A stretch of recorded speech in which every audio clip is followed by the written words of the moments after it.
Welcome, ladies and gentlemen, to the Alcandros International podcast. This is our fourth educational podcast, and today we're going to be covering steel rails, or I should say steel rail scrap. So what is steel rail scrap? Quite simply, it's scrap metal that was previously used as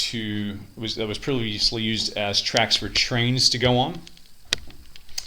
And as they age, they become obsolete, and what happens after they tear up the tracks, and they are then, someone will buy those, trading company, or maybe a metal wholesaler, and then they will warehouse those, take those in, store them, and then sell them to someone, either whether they be a recycler, someone who takes metals, recycles them, and makes it anew,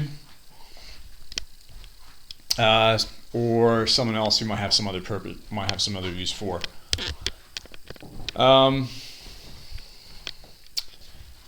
Rail scrap is usually steel, and they do have a number of specifications, of course, grades, purity, and just some other more technical specifications that we won't really cover because most likely we won't understand those. But basically it's just steel that's become old over time, and then they rip them out, and they'll be recycled for future use. Steel rail, there is a lot of not a lot of demand, but there's a lot of volume of steel rails. Compared to other products, you'll find that steel rails can be supplied in very large volume.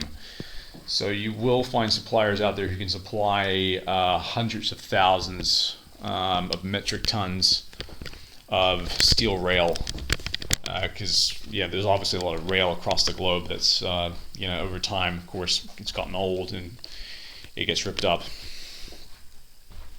So there's quite a lot of supply for it. There aren't a lot of suppliers in comparison to, it's a bit similar to aluminium, not a hell of a lot of suppliers that will supply steel rails in comparison to copper. But there will be suppliers out there. Most supply, from what I've seen in my experience, comes generally out of the Middle East or Russia. In particular in the Middle East, Saudi Arabia and the United Arab Emirates. I'm confident that there are other sources of steel rail in other countries. I'm still trying to rack my brain as to where I may know of other countries, but nothing really rings a bell. I would have to assume the U.S. and Canada do have supply of steel rails, but from my experience, what I've come across is generally it's in the Middle East or Russia. There is demand for steel rails. I would say it's about on par with aluminium, but I think the last 12 months, it looks like it seems to me, I haven't quantified this, but it seems to me steel rails have become, there's now more demand for steel rails than there is aluminium. Now that might be a decrease in the demand for aluminium, and that's an increase in demand for steel rails, but it does appear that steel rails are now more in demand than aluminium. So it seems to me that copper is the most in demand, then followed by steel rails, and then aluminium. Pardon me. Now, steel rails, in terms of payment terms, you're generally looking at the same sort of, not generally, the payment terms are universally the same across most products. So I won't cover the payment terms. Pricing, out of all the metals, steel rail scrap is the cheapest. In comparison to copper or aluminium, steel rails are a fraction of the price. Generally, those steel rails are sold at a price range of about $230 to $285, $290. sellers don't normally deviate above 285, 290, and sellers and buyers don't deviate below 230. So there's a pretty good how shall I put it? Buyers, there tends to be a lot of, I don't want to say agreement, but there tends to be a lot of, the market seems to be in close to equilibrium on steel rails. I'm not sure why that is compared to other products. Other products, there's a very big divide between where the sellers are selling at and where the buyers are buying at. But in steel rails, not so much. There can be a little bit, but generally, buyers and suppliers are very, very close in terms of price. So it's a good product to deal with because you can get some agreement and you can get a deal going initially because there's agreement on price, or at least there's a sort of, there's a way that you can bring the two parties together. So that's where steel rails is a good product, which is contrary to aluminium. Aluminium is just forget it. It's very difficult to get anything done in terms of a deal with that. But steel rails is very good.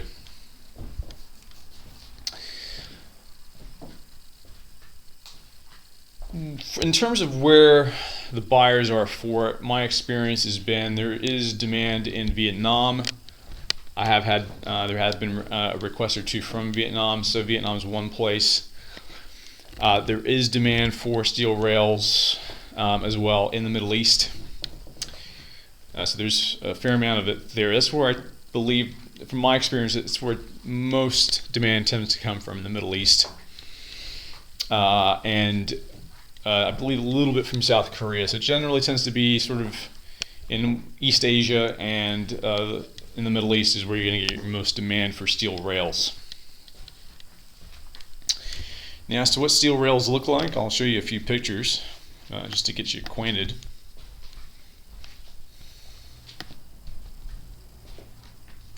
So this is one picture.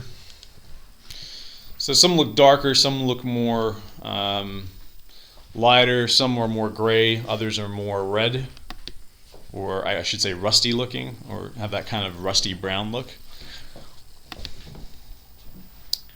So this is the more brown variety. So this one's been in the heat longer, as you can see.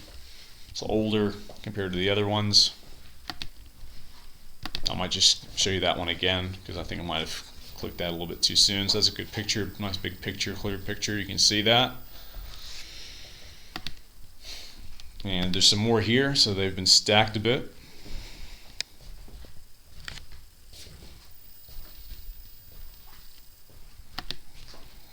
I think I do have some more pictures, but